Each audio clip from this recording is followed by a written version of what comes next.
그만큼 시편 15편은 성도들의 신앙, 즉 그들 속에 담겨 있는 이 믿음의 내용, 그들이 살아가는 모습, 즉 그들의 삶의 내용이 믿음의 내용과 이 삶의 내용이 분리되지 않도록. 자, 그러면 시편 15편 우리가 읽었잖아요, 방금. 굉장히 짧아요. 짧지만 그 속에 하나님이 우리를 어떠한 삶으로 초청하고 있는지, 그리고 교회가 이루어 가야 할 모습이 무엇인지 아주 명확하게 이야기하고 있는 게 이 시편 15편이다.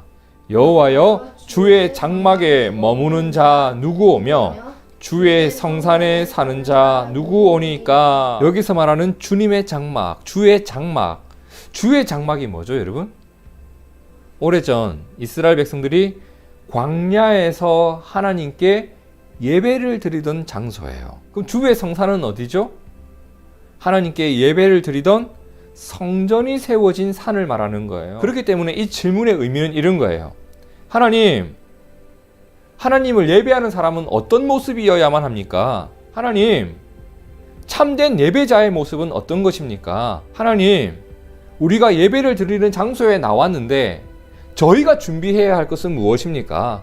하나님을 예배하는 자로서 합당한 모습은 어떤 모습입니까? 하나님, 제가 하나님을 예배하기 전에 제가 준비되어져야 할 모습은 어떤 것이고 준비해야 할 것은 무엇입니까? 이런 질문을 던지고 있는 거예요. 그 질문에 대한 답이 2절에서 5절 중반부까지 쭉 이어지는 거예요. 먼저 2절에 나오는 내용을 보면 하나님을 예배하는 자가 갖추어야 할 모습 3가지가 나와요. 그 다음에 3절을 보면 예배자에겐 이런 것이 없어야 한다, 없어야 할 내용 3가지가 나와요. 그리고 4절에 보면 다시 예배자는 이러한 것을 갖추어야 될 모습 2가지가 나오고, 5절에는 다시 없어야 해, 이런 것은 없어야 될 내용이 2가지가 나와요. 우리가 예배자가 되길 축복합니다. 하나님이 찾으시는 예배자가 되길 축복합니다. 기독교라는 종교를 가지고 예배당에 앉아있는 사람이 아니라 그래, 너가 예배자다, 하나님이 그렇게 말씀을 해주시는 우리가 되었으면 좋겠습니다. 자, 먼저 첫 번째가 뭐죠? 정직하게 행하며 라고 했습니다. 정직하게 행하며. 여기서 말하는 완전함, 정직함은 어떤 의미냐? 이런 거예요. 너 하나님과 바른 관계에 놓여 있니? 하나님과의 관계 속에서 정직하니? 완전하니? 그리고 이웃에 대하여 신뢰를 주는 사람이니? 이웃과의 관계 속에 문제 없니? 즉 관계성에 대한 말이에요. 2번째, 예배자는 무엇을 실천하는 자다? 공의를 실천하는 자다. 쉽게 말해 이런 거예요. 하나님의 계명을 따르는 삶을 이야기하는 겁니다. 근데 여기서 중요한 거는요, 여러분, 하나님의 말씀으로 살아가는 내 삶의 범위가 어디까지냐를 돌아보셔야 돼요. 여러분, 하나님의 말씀은 교회 안에서만 따르면 되는 것일까요? 아니면 세상에서도 따라야 되는 것일까요?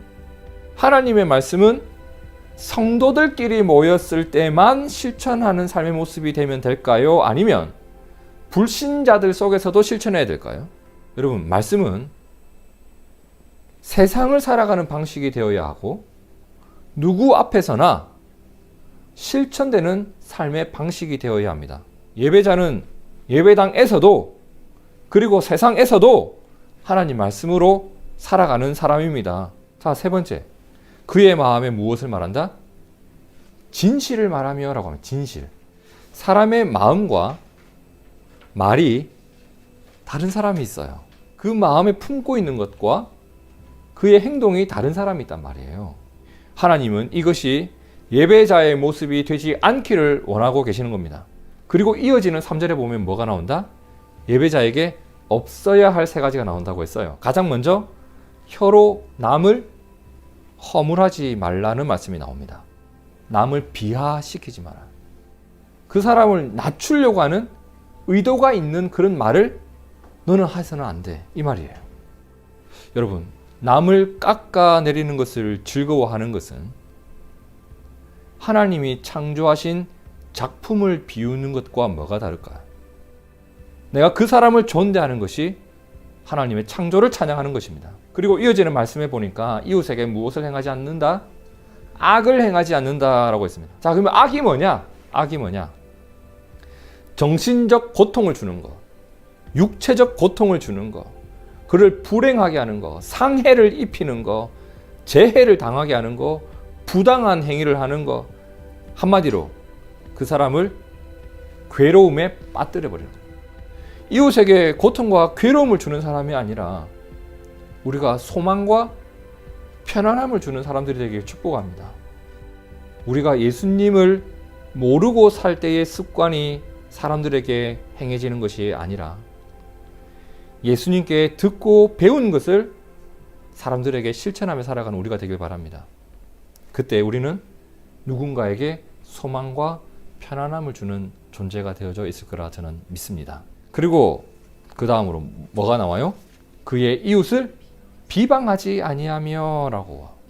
이 비방은요, 남의 잘못이나 실수에 대해서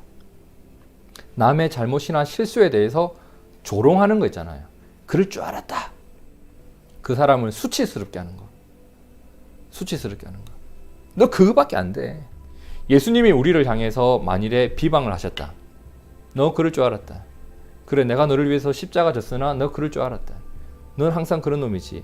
예수님이 우리 가운데 그렇게 하신 적 단 한 번도 없습니다. 우리는 늘 용서를 받았고 늘 은혜 속에서 살았습니다. 우리의 입술이 남에게도 예수님처럼 대해주기를 축복합니다.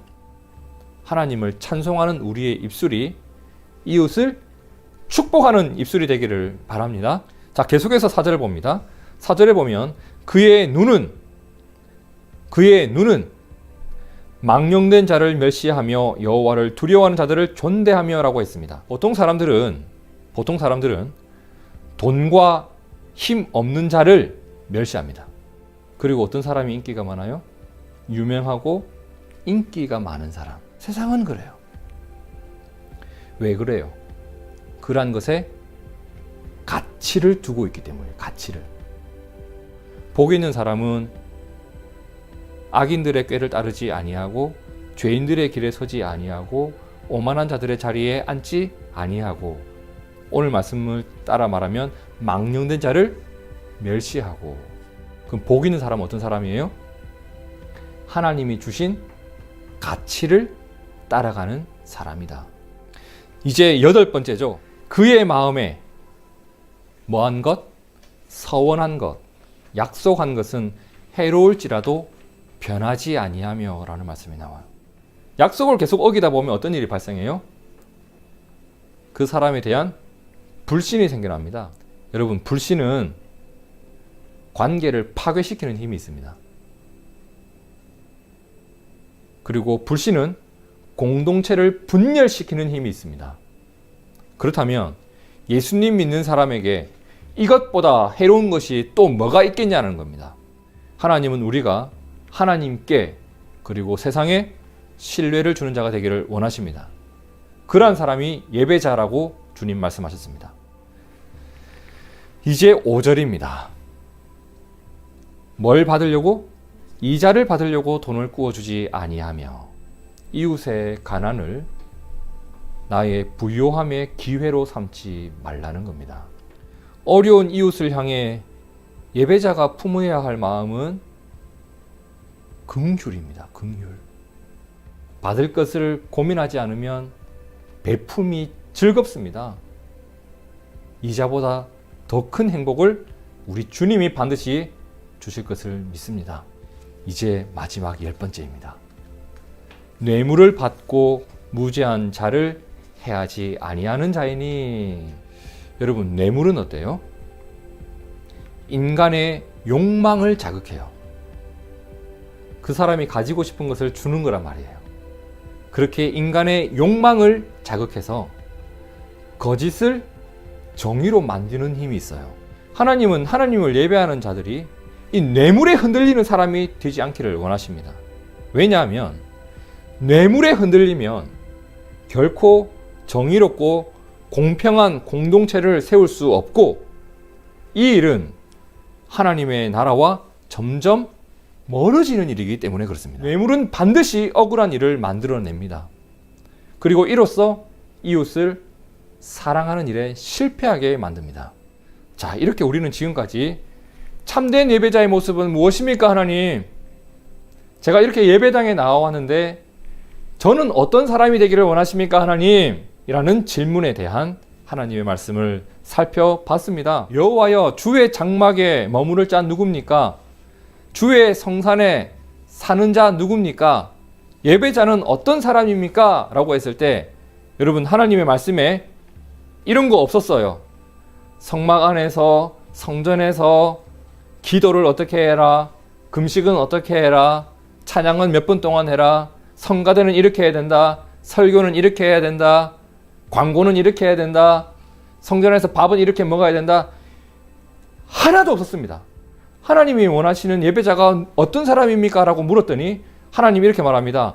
정직해라, 공의를 실천해라, 진실을 말해라, 남 헐뜯지 마라, 이웃에게 고통 주지 마라, 비방하지 마라, 하나님을 두려워하는 자들을 존대할 줄 알아라, 약속을 지켜라, 너의 이익에 눈멀지 말라, 뇌물 받지 말아라. 그럼 이것들은 어디에서 일어나는 일들이죠? 일상입니다. 일상. 그렇다면 시편 15편이 우리에게 던져주는 메시지가 이거예요. 하나님께서 원하시는 참된 예배자의 모습, 하나님이 원하시는 성도의 모습은 예배당 안에서만 하나님을 찾는 사람이 아니라 일상을 하나님과 동행하는 사람이고, 주일에만 하나님을 찾는 사람이 아니라 범사에 하나님을 의지하는 사람이다. 그렇기에 참된 예배자는 교회당 안에서도 구별된 모습이 분명히 있어요. 하지만 그의 진가는 어디에서 드러난다? 교회당 밖에서 드러나는 거예요. 오늘 시편 15편은 이러한 예배자가 누릴 은혜를 이렇게 고백합니다. 5절 끝부분을 함께 읽어볼까요? 시작. 이런 일을 행하는 자는 영원히 흔들리지 아니하리이다. 여러분, 주님의 말씀을 따르며 살아온 자는 그 말씀이 나를 지켜주는 것을 반드시 경험하게 됩니다. 내가 예배자가 되어야겠다. 참 예배자가 되어야 되겠다. 그 예배자가 되기 위해 일상을 하나님과 동행하며 살아가고, 하나님을 예배하는 자답게 이웃을 사랑하고, 이로써 건강한 교회 공동체를 세워가는 예배자, 바로 저와 여러분이 되길 진심으로 바라고 축복합니다.